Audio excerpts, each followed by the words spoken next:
करना है कि इसमें से कौन सा ऐसा स्टेटमेंट है जो इनकरेक्ट है, और ये स्टेटमेंट आपका ऑटोट्रॉप से रिलेटेड है। हम फर्स्ट स्टेटमेंट को अगर देखें तो ये पहला स्टेटमेंट ये कहता है कि कार्बोहाइड्रेट्स का फॉर्मेशन होता है जब कार्बन डाइऑक्साइड, वाटर, सनलाइट और क्लोरोफिल के प्रेजेंस में रिएक्ट करते हैं तो कार्बोहाइड्रेट्स बनता है। तो एक्चुअली ये जो स्टेटमेंट है वो करेक्ट है। दूसरी स्टेटमेंट के बारे में अगर हम लोग देखें तो जो भी कार्बोहाइड्रेट्स होता है वो एक्चुअली स्टार्च के फॉर्म में स्टोर हो जाता है, ये भी करेक्ट है। सी वाला अगर हम देखें तो जो ऑटोट्रॉप्स होते हैं वो कार्बन डाइऑक्साइड और वाटर को कार्बोहाइड्रेट्स में कन्वर्ट करते हैं, सो भी बिना सनलाइट का। ये गलत है, ये स्टेटमेंट गलत है। क्यों?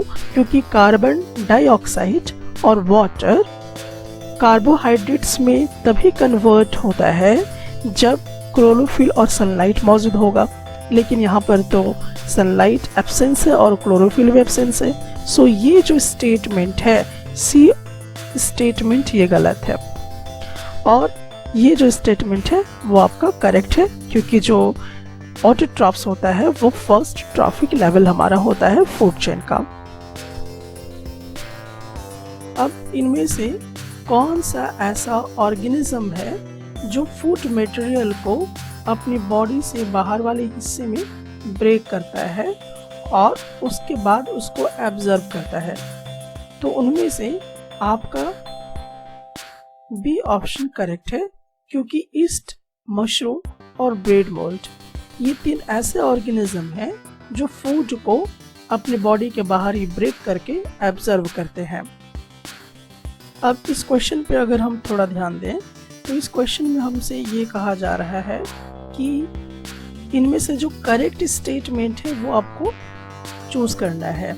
तो यहाँ पर देखिए, जो हेटेरोट्रॉप्स है, do not synthesize their own food, ये बिल्कुल करेक्ट स्टेटमेंट है, क्योंकि जितने भी हेटेरोट्रॉप्स होते हैं वो अपना फूड खुद से नहीं बनाते, बल्कि वो एक दूसरे पे डिपेंड होते हैं। सो ये जो स्टेटमेंट है ये आपका करेक्ट है।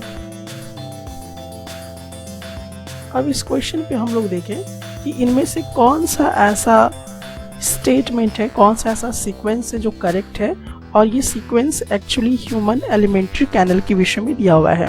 तो आपको बता दूं, पहले माउथ तो आता है, उसके बाद स्टमक, ये गलत है क्योंकि इसोफेगस आता है, तो ये गलत है। आपका माउथ है, इसोफेगस है, ठीक है, उसके बाद आपका स्टमक है। तो यहाँ पर एक प्रॉब्लम है कि लार्ज इंटेस्टाइन पहले आ गया और स्मॉल इंटेस्टाइन बाद में आ गया, तो ये आपका गड़बड़ है।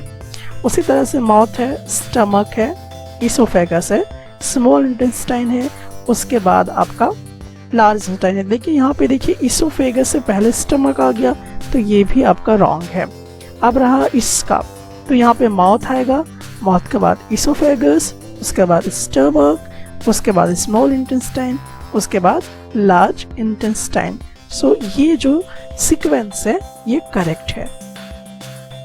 इस क्वेश्चन में अगर हम देखें तो यहाँ पर हमें ये दिखाई देता है कि जो स्लेवरी एमिलेज एक जो कि एंजाइम्स होता है, तो अगर स्लेवरी एमिलेज स्लेवा में ना हो तो माउथ कैविटी में क्या अफेक्ट आएगा? तो एक्चुअली बता दूं कि स्लेवरी एमिलेज जो स्लेवा में मौजूद होता है उसका काम होता है कि जो स्टार्च होता है उसको शुगर में ब्रेक डाउन करता है। सो ये आपका अफेक्ट कर जाएगा।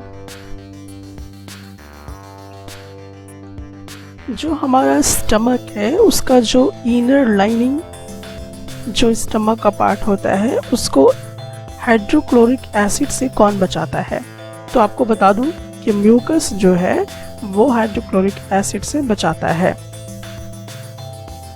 हमारे लीवर से बाइल को कौन सा हिस्सा एलिमेंट्री कैनल का रिसीव करता है? तो वो है आपका स्मॉल इंटेस्टाइन।